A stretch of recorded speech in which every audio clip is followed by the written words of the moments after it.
दोस्तों आप सभी कैसे हैं। उम्मीद करता हूं आप सभी बहुत ही अच्छे होंगे।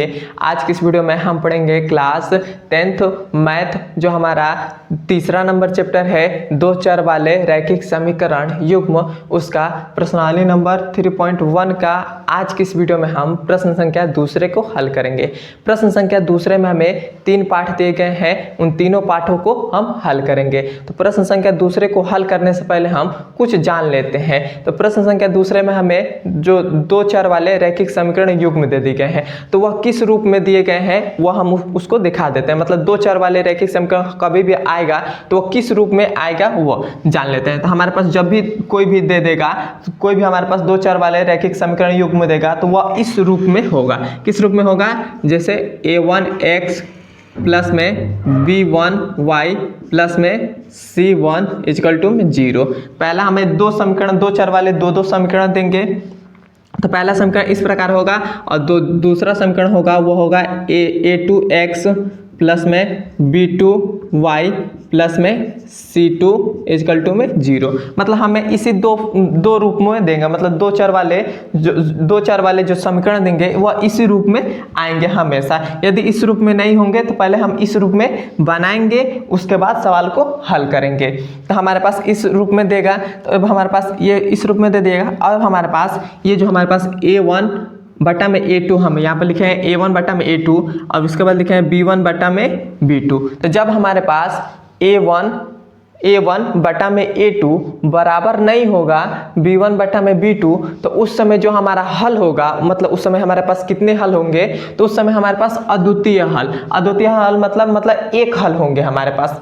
उसका जो हल होगा उसके पास उसका एक ही हल निकलेगा और उस समय जो केस बनेगा वह संगत निकाय बनेगा। उस समय जो केस बनेगा वो क्या बनेगा? संगत निकाय होगा। और जब हम उसका ग्राफ पर हम खींचेंगे, जब हम उसका ग्राफ बनाएंगे तो उसका जो ग्राफ बनेगा वह प्रतिच्छेद रेखा करेगा। मतलब जैसे हम यहाँ पर ऐसे हमारे पास जो ग्राफ हम बनाएंगे तो ऐसे दो लाइन को कट करेगा, मतलब एक दूसरे को कट कर देगा। लाइन जो बीच में है वह कट कर देगा। यहाँ पर जो कट कर रहा है ये हमारे पास जो पॉइंट है, तो ये हमारे पास यहाँ पर कट कर रहा है, तो ये हमारे पास हो जाएगा। तो ये हमारा प्रतिच्छेदी रेखा होता है। अब आपको समझ में आ गया होगा कि a1 बटा में a2 बराबर नहीं होता है b1 बटा में b2। तो उस समय जो हमारे पास केस बने, मतलब उस समय जो हमारे पास केस बनेगा वह केस क्या होगा? संगत निकाय होगा और उसका एक हल होंगे, मतलब अद्वितीय हल। और उसका हम जब ग्राफ पर हम दर्शाएंगे तो उसका जो होगा प्रतिच्छेदी रेखा, मतलब उसका जो रेखा होगा वह प्रतिच्छेदी रेखा होगा। इतना बात आपको क्लियर हो गया है तो कमेंट में एक बार मुझे बता दीजिए। अब हम देखते हैं दूसरा नंबर सवाल। तो दूसरा नंबर सवाल में दूसरा नंबर हमारा टॉपिक है a1 बटा में a2 b1 बटा में b2 बराबर नहीं होगा c1 बटा में c2। तो जब हमारे पास ऐसा केस बनेगा तो उसका जो हल होगा उसका हल कोई हल नहीं है। मतलब इसका जो हल होगा उसका हल एक भी हल नहीं होगा। और जो हमारे पास उसका जो केस बनेगा वह असंगत निकाय बनेगा। और जो हमारे पास उसका जो रेखा बनेगा वो समांतर रेखा बनेगा। जैसे इस प्रकार हमारे पास एक समांतर रेखा बनेगा, मतलब एक दूसरे के समान बनेगा। क्लियर है यहाँ तक? जब हमारे पास a1 बटा में a2 बराबर होगा b1 बटा में b2 बराबर नहीं होगा c1 बटा में c2, तो उस समय जो हमारे पास हल होगा उसका कोई हल नहीं होगा। और जो हमारे पास केस बनेगा वह असंगत निकाय बनेगा और उसका जो रेखा होगा वह समांतर रेखा होगा, मतलब एक दूसरे के समांतर होगा। इस प्रकार होगा। यहाँ तक क्लियर है? अब हम देखेंगे तीसरा नंबर है a1 बटा में a2 बराबर है b1 बटा में b2 और बराबर है c1 बटा में c2। तो जब हमारे पास ऐसा केस आएगा, मतलब ऐसा केस बन जाएगा, तो उसका जो हल होगा उसका अनेक हल हो जाएंगे। क्या होगा? उसका अनेक हल हो जाएंगे। और उसका जो हमारे पास केस बनेगा वो भी हमारे पास संगत ही निकाय बनेगा। क्या बनेगा? संगत निकाय बनेगा। और उसका जो रेखा होगा वह संपाती रेखा होगा। संपाती रेखा मतलब जैसे एक दूसरे के ऊपर एक, जैसे यहाँ पर एक ये लाइन है और इसी के ऊपर जैसे एक ये लाइन है और इसी के ऊपर एक और लाइन खींचा जाएगा। जैसे इसके ऊपर एक और लाइन ऐसे ही आ जाएगा। तो उस समय जो हमारे पास केस बनेगा वो जो हमारे पास होगा रेखा होगा वो संपाती रेखा होगा। संपाती रेखा मतलब एक दूसरे के ऊपर एक और लाइन ऐसे होता है, संपाती रेखा होता है। तो अब आपको क्लियर हो गया होगा इतना आपको। अब हम चलते हैं इसके दूसरे नंबर सवाल पर। आप इतना आपको ध्यान में रखना है कि जब हमारे पास a1 बटा में a2 b1 बटा में b2 बराबर नहीं होगा तो उस समय जब a1 बटा में a2 बराबर नहीं है b1 बटा में b2 तो उसका जो हल होगा वह एक हल होगा और उसका जो केस बनेगा वह संगत बनेगा और जो रेखा होगा मतलब उसकी जो रेखा होगी वह प्रतिच्छेदी रेखा होगी। और जब हमारे पास a1 बटा में a2 बराबर होगा b1 बटा में b2 बराबर नहीं होगा c1 बटा में c2 तो उस समय जो हमारे पास हल होगा उसका कोई हल नहीं होगा, मतलब एक भी हल नहीं होगा और जो हमारे पास केस बनेगा वह असंगत केस बनेगा और उसका जो रेखा होगा मतलब रेखा वह समांतर रेखा होगा। अब जब हमारे पास a1 बटा में a2 बराबर होगा b1 बटा में b2 बराबर होगा c1 बटा में c2 तो उस समय जो हमारे पास केस बनेगा वह अनेक हल मतलब उस समय जो केस बनेगा वह संगत के निकाय बनेगा और उसका जो हल होगा वह अनेक हल होंगे और जो हमारे पास रेखा बनेगा वह संपाती रेखा बनेगा। मतलब बस आपको तीन ही बस केस याद रखना है, ये तीनों बस आपको याद में बस दिमाग में आपको बैठा लेना है कि इस जब हमारे पास ये बनेगा तो ऐसा होगा, ये बनेगा तो ऐसा होगा और ये बनेगा तो इस प्रकार होगा। बस आपको इतना ही तीनों बस ध्यान में रखना है तो अब आपको सवाल मतलब 3.1 के सभी सवाल आप हल कर लेंगे बहुत ही आसान तरीके से। तब हम चलते हैं इसके दूसरे नंबर सवाल पर। यह हमारे पास दूसरा नंबर सवाल है। यह हमसे कह रहा है अनुपातो a1 बटा में a2 कामा b1 बटा में b2 और c1 बटा में c2 की तुलना करके ज्ञात कीजिए कि निम्न समीकरण युग्म द्वारा निरूपित रेखाएं एक बिंदु पर प्रतिच्छेद करती है, समांतर है अथवा संपाती है। और हमें ये सवाल दे दिए गए हैं तो हमसे इसमें कह रहा है कि इसकी तुलना करके मतलब a1 बटा में a2 b1 बटा में b2 c1 बटा में c2 इसकी तुलना करके ज्ञात कीजिए कि ये जो हमारे पास दो चर वाले रैखिक समीकरण दे दिए गए हैं युग्म दिए हैं वह प्रतिच्छेदी रेखाएं हैं या समांतर रेखाएं हैं या संपाती रेखाएं हैं, यही हमें बताना है। तो सबसे पहले हम समीकरण को हमारे पास ये जो दो चर वाले समीकरण दिए गए हैं इसको पहले हम देखेंगे कि हमारे पास ये दो चर वाले थे समीकरण के रूप में है कि नहीं। तो दो चर वाले समीकरण के रूप में कैसे होते हैं, तो जैसे ये हमारे पास होता है जैसे a1 x प्लस में b1 y प्लस में c1 इक्वल टू में 0। मतलब देखेंगे कि पहला जो समीकरण हमारे पास दिया है वह इस रूप में है कि नहीं और जो हमारे पास दूसरा समीकरण दिया गया है वह इस रूप में है कि नहीं। a2x प्लस में b2y प्लस में c2 इक्वल टू में 0। तब हम देखेंगे कि दोनों हमारे पास दोनों समीकरण दिए गए हैं वह इस रूप में है कि नहीं है, हम यही देखेंगे। तो देखिए दोनों समीकरण हमारे पास इस रूप में दिए गए हैं। तब हम क्या करेंगे, इसकी हम तुलना कर देंगे, मतलब इस जो समीकरण है इस समीकरण की इससे हम तुलना कर देंगे। तो जब हम तुलना करेंगे तो देखिए a1 के जगह पर हमारे पास क्या है -5 है तो यहाँ पर हो जाएगा a1 का मान क्या हो जाएगा 5 हो जाएगा। उसके बाद b1 का मान क्या, b1 के जगह पर क्या है -4 है तो माइनस का b1 का मान क्या हो जाएगा -4 हो जाएगा, -4 हो गया, ये हो गया। उसके बाद c1 के जगह पर हमारे पास क्या है, c1 के जगह पर हमारे पास +8 है तो ये हो जाएगा +8 हो जाएगा। क्लियर है यहाँ तक। अब देखिए 1 मिनट थोड़ा सा,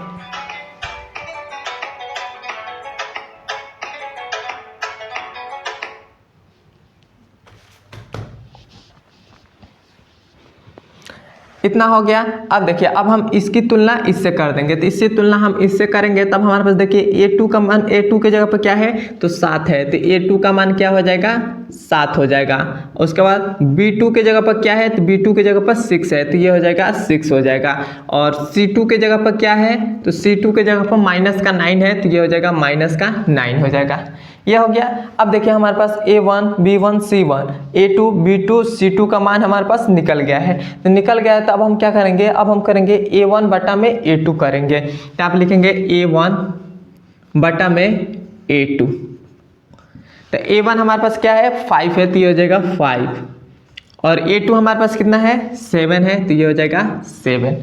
क्लियर है। अब देखेंगे हम b1 बटा में b2 तो b1 हमारे पास क्या है, माइनस का 4 है, तो माइनस का 4 हो जाएगा, बटा में b2 का मान हमारे पास कितना है, 6 है, तो ये हो जाएगा 6। तो आप देखिए यहीं पर हमको क्लियर दिखाई दे रहा है कि अब हमारे पास ये बराबर नहीं है, मतलब a1 बटा में a2 बराबर नहीं है b1 बटा में b2, क्योंकि इन दोनों का मान अलग अलग आ गया है। तो ये हमारे पास क्या हो जाएगा, ये हमारे पास इसका जो रेखा बनेगा वो क्या बनेगा, प्रतिच्छेदी रेखाएं बनेगी, और इसका जो हल होगा वह एक हल होगा। मतलब हमारे पास अब ये ऐसा केस आ गया है, a1 बटा में a2 बराबर नहीं है b1 बटा में b2, मतलब ऐसा हमारे पास केस बन रहा है, क्योंकि दोनों का मान हमारे पास सेम नहीं है। और जब हमारे पास यही यहाँ पर मिल गया तो हम c1 बटा में c2 को चेक करेंगे ही नहीं, क्योंकि हमें यहीं पर मिल गया है। तो जब हमारे पास ऐसा केस बनता है, तब हमारे पास क्या बनता है, वो जो हमारे पास होगा वो प्रतिच्छेदी रेखाएं होंगी।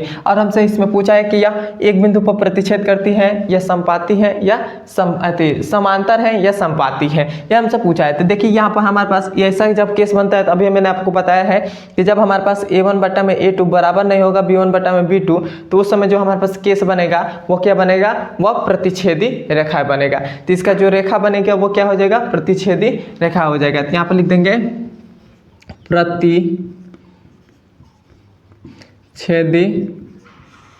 रेखाएं है, प्रतिच्छेदी रेखाएं है, और यही हमारा आंसर हो जाएगा। क्लियर है यहाँ तक। अब हमने पहला नंबर सवाल हल कर लिया, अब हम दूसरा नंबर सवाल हल करेंगे। बस आपको इसमें कुछ भी नहीं करना है, बस आपको देखना है कि इस जो हमारे पास जो समीकरण दिए हैं वो इस फॉर्मेट में है कि नहीं है। जब इस फॉर्मेट में है तब क्या करिए, इसकी तुलना इससे कर दीजिए। तो यहाँ पर देखिए इसकी तुलना करें तो a1 का मान ये आ गया, b1 का मान ये आ गया, c1 का मान ये आ गया। अब जब हमारे पास फिर से a2 b2 c2 का मान निकालेंगे, जब हमारे पास मान निकल जाएगा तो उसको क्या करेंगे, a1 बटा में a2 रखेंगे। तो a1 का मान कितना है, 5 है, तो 5 रख दिया। a2 का मान कितना है, 7 है, तो 7 रख दिया। अब इन दोनों को रख दिया। फिर से b1 बटा में b2 निकालेंगे, तो b1 का मान हमारे पास माइनस का 4 हो गया, अब b2 का मान हमारे पास 6 हो गया। तब हम देखेंगे पहले इन दोनों बराबर आ रहा है कि नहीं। जब ये हमारे पास दोनों बराबर आ जाएंगे तब देखेंगे, फिर से हम देखेंगे कि c1 बटा में c2, जब हमारे पास जब ये दोनों बराबर आ जाएंगे तब हम c1 बटा में c2 चेक करेंगे। यदि इन दोनों को बराबर में नहीं आएगा तब हम वहीं पर मतलब इसका आंसर लिख देंगे कि यह प्रतिच्छेदी रेखाएं हो जाएंगे, और इसका जो हल होगा वह एक हल होगा, और वह जो मतलब उसका जो केस बनेगा वह संगत निकाय बनेगा। क्लियर है यहाँ तक। अब आपको यह हो गया। अब हम दूसरा नंबर सवाल हल करेंगे। तो दूसरा नंबर सवाल को भी हम पहले तो देखेंगे कि इस फॉर्मेट में है कि नहीं है इन दोनों समीकरण। तो देखिए हमारे पास दोनों समीकरण इसी फॉर्मेट में है, पहला वाला समीकरण इस फॉर्मेट में है, दूसरा वाला समीकरण भी इसी फॉर्मेट में है। तो हम क्या करेंगे, इसकी तुलना कर देंगे। तो तुलना करेंगे तो हमारे पास देखिए a1 का मान क्या आ जाएगा, a1 का मान ये होता है, मतलब पहले वाला समीकरण में x का गुणांक, तो पहला वाला समीकरण ये है तो इसका गुणांक क्या है, तो x का गुणांक क्या है 9 है, तो ये हो जाएगा 9। उसके बाद b1, तो b1 का मान हमारे पास क्या है, y का गुणांक होता है, मतलब y मतलब ये जो होता है, तो ये हमारे पास क्या है 3 है, तो ये हो जाएगा 3। उसके बाद c1, तो c1 का मान क्या होता है, ये जो हमारे पास लास्ट में रहता है वो होता है, तो c1 का मान क्या हो जाएगा प्लस का 12। ये हो गया। अब हम इसको देखेंगे तो हमारे पास a1 का मान क्या, a2 का मान क्या निकलेगा, a2 का मान मतलब x का गुणांक, तो ये क्या है 18 है, तो 18 हो गया। उसके बाद b2 का मान क्या हो जाएगा, प्लस का 6 है, तो 6 हो गया। उसके बाद c2 का मान क्या हो जाएगा, c2 का मान हो जाएगा 24 हो जाएगा, तो ये हो जाएगा 24। क्लियर है यहाँ तक। अब आपको क्लियर हो गया होगा। अब हम क्या करेंगे, अब हम इसके बाद रखेंगे a1 बटा में a2, b1 बटा में b2 ऐसे रखेंगे, तो ये हो जाएगा a1 बटा में a2, a1 बटा में a2 हो गया। तो a1 हमारे पास कितना है 9 है, और b2 हमारे पास कितना है, a2 हमारे पास कितना है, तो a2 हमारे पास 18 है, तो ये हो जाएगा 18। तो ये हमारे पास 9 9 9 दूना 18, तो ये हो गया 1/2 आ गया। क्लियर है। अब देखिए अब हम यहाँ से निकालेंगे b1 बटा में b2, तो यहाँ पर हो जाएगा b1 बटा में b2, तो b1 हमारे पास क्या है, b1 हमारे पास 3 है, 3 हो गया। अब b2 हमारे पास क्या है 6 है, तो ये हो जाएगा 6, तो ये हमारे पास कट गया, तो ये कितना आ गया 1/6 आ गया। 3 1 3 3 2 6। तो अब देखिए अब हमारे पास ये दोनों बराबर आ रहे हैं, मतलब a1 बटा में a2 बराबर है b1 बटा में b2, मतलब दोनों बराबर आ रहा है। यहाँ पर सॉरी यहाँ पर 6 लिख दिया, यहाँ पर 2 होना चाहिए क्योंकि 3 दूना 6, 2 बार में कटेगा। तो ये हमारे पास दोनों बराबर आ रहे हैं। तब हम चेक करेंगे कि C1 बटा में C2 बराबर है कि नहीं। यहाँ पर लिखेंगे C1 बटा में C2। तो जब हमारे पास C1 बटा में C2 आ गया तब हम देखेंगे, तो हमारे पास C1 हमारे पास कितना है, C1 हमारे पास 12 है और C2 हमारे पास कितना है, तो 24 है। तो ये हो जाएगा 24, 12 के 12, 12 दूना 24। तो ये हो गया 1/2, 1/2 आ गया। मतलब ये तीनों हमारे पास A1 बटा में A2, B1 बटा में B2, C1 बटा में C2 तीनों बराबर आ जा रहे हैं। तो आप लिखेंगे A1 बटा में A2 बराबर है B1 बटा में B2 बराबर है C1 बटा में C2। तो जब हमारे पास A1 बटा में A2, B1 बटा में B2, C1 बटा में C2, तो जब हमारे पास ऐसा केस होता है तब जो हमारे पास होगा वो कैसा हो जाएगा, वो हमारे पास समपाती रेखा बनेगी। कैसी रेखा बनेगी, समपाती रेखा बनेगी। तो यहाँ पर हो जाएगा ये रेखा, मतलब यहाँ पे लिख देंगे कि समपाती रेखाएं है, क्या है, समपाती रेखाएं हैं। और ये हमारा आंसर दूसरे का हो जाएगा। क्लियर है यहाँ तक। और यदि हमसे इससे मैं पूछ दे कि इसका कितने हल होंगे, तो इसका अनेक हल होंगे। और इसका जो केस बनेगा वो केस कैसा होगा, वह भी संगत केस होगा। क्लियर है यहाँ तक। मैं आपको हर एक पॉइंट बता रहा हूँ कि यदि हमको यहाँ पर नहीं दिया होता कि यह प्रतिच्छेदी रेखा नहीं दिया होता, समांतर नहीं दिया, संपाती नहीं दिया, यदि हमसे इसमें पूछ देता कि इसमें कितने हल हो सकते हैं, तो इसका जो हमारे पास हल होगा वह एक हल होगा और इसका जो हल होगा वह अनेक हल होंगे। क्लियर है यहाँ तक। अब हम चलते हैं इसके तीसरे नंबर सवाल पर। यह हमारे पास दूसरे का तीसरा नंबर सवाल है। इसको भी अब हल करेंगे। तो इसको हल करने से पहले हम क्या देखते हैं, सबसे पहले देखेंगे कि यह 2 चर वाले रैखिक समीकरण युग्म के रूप में है कि नहीं है। तो 2 चर वाले रैखिक समीकरण युग्म का क्या होता है, वो होता है A1x प्लस में B1y प्लस में C1 इक्वल टू में 0। और दूसरा जो होता है वो होता है A2x plus B2y plus C2 equal to में 0। यही हमारे पास होता है। तो देखेंगे कि हम ये जो हमारे पास दोनों समीकरण दे दिए गए हैं वह इस रूप में है कि नहीं है। तो दोनों हमें दिखाई दे रहा है कि इस रूप में है। तो इस रूप में है तो अब हम क्या करेंगे, अब हम यहाँ इसकी तुलना कर देंगे। तुलना करेंगे तब हमारे पास A1, B1 और C1 का मान निकलेगा। तो यहाँ से हम A1, B1, C1 का मान निकाल लेते हैं। तो यहाँ से हमारे पास A1 का मान क्या हो जाएगा, A1 की जगह पर क्या है 6 है तो 6 हो जाएगा। उसके बाद B1 के जगह पर क्या है, तो B1 के जगह पर माइनस का 3 है तो माइनस का 3 हो जाएगा। और C1 के जगह पर क्या है, तो 10 है तो ये हो जाएगा 10। ये याद रखेगा कि हमेशा साइन के साथ उठाते हैं। माइनस का 3 है तो माइनस का 3 लिखेंगे। क्लियर है यहाँ तक। अब हम निकालेंगे, इसका निकालेंगे। तो A2 का जगह पर क्या है, तो A2 के जगह पर हमारे पास क्या है 2 है तो 2 हो जाएगा। B2 के जगह पर क्या है, तो B2 के जगह पर यहाँ पर देखिए माइनस का y है तो इसका y का गुणांक क्या है, कुछ भी नहीं दिखाई दे रहा है। तो यहाँ पर y का गुणांक 1 होगा। तो यहाँ पर हो जाएगा 1 और माइनस है तो माइनस हो जाएगा। और C2 का मान क्या हो जाएगा, C2 का मान हो जाएगा 9 हो जाएगा। तो ये हो जाएगा 9। क्लियर है यहाँ तक। अब देखिए, अब हम यहाँ से क्या करेंगे, A1 बटा में A2। A1 हमारे पास क्या है 6 है तो ये हो जाएगा 6। A2 हमारे पास कितना है, तो 2 है तो ये हो जाएगा 2। कटेगा तो कितना कटेगा, 2 का 9 2 2 3 6, मतलब इसका आंसर आएगा 3 आ जाएगा। क्लियर है। अब हम निकालेंगे B1 बटा में B2। तो B1 हमारे पास कितना है, B1 हमारे पास माइनस का 3 है तो माइनस का 3 हो जाएगा। B2 हमारे पास कितना है, माइनस का 1 है तो ये हो जाएगा 1। तो 1 से माइनस से माइनस कट गया तो ये क्या हो जाएगा 3। बटा में हम 1 लिखे या ना लिखे उससे कोई फर्क नहीं पड़ता है। अब हम निकालेंगे C1 बटा में C2। C1 हमारे पास कितना है 10 है तो ये हो जाएगा 10। और C2 हमारे पास कितना है 9 है तो 9 हो गया। तो अब देखिए यहाँ पर हमारे पास केस क्या बन रहा है, वो बन रहा है A1 बराबर है A2, A1 बटा में A2 बराबर है B1 बटा में B2, लेकिन बराबर नहीं है C1 बटा में C2। तो जब हमारे पास ऐसा केस बनता है तो वो क्या हो जाता है, वह हमारे पास हो जाएगा समांतर रेखा हो जाएंगी। कैसा रेखा बनेगी, समांतर रेखा बनेगी। तो यहाँ पर हमारे पास ये समांतर रेखा है तो ये हो जाएगा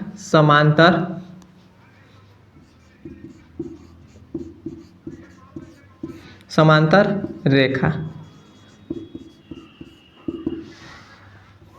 क्लियर है यहाँ तक? अब हमने दूसरा नंबर सवाल हल कर लिया। आज के वीडियो में हम इतना ही रहने देते हैं, और यहाँ तक आपको समझ में आया है तो कमेंट में एक बार ज़रूर बताइएगा, और ये वीडियो आपको कैसा लग रहा है वो भी बता दीजिएगा।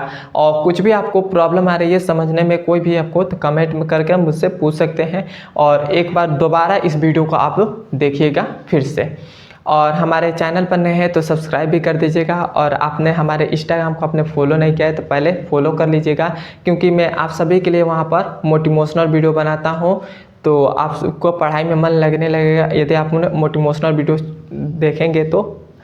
अब हम मिलते हैं इसके अगले नंबर वीडियो में। धन्यवाद।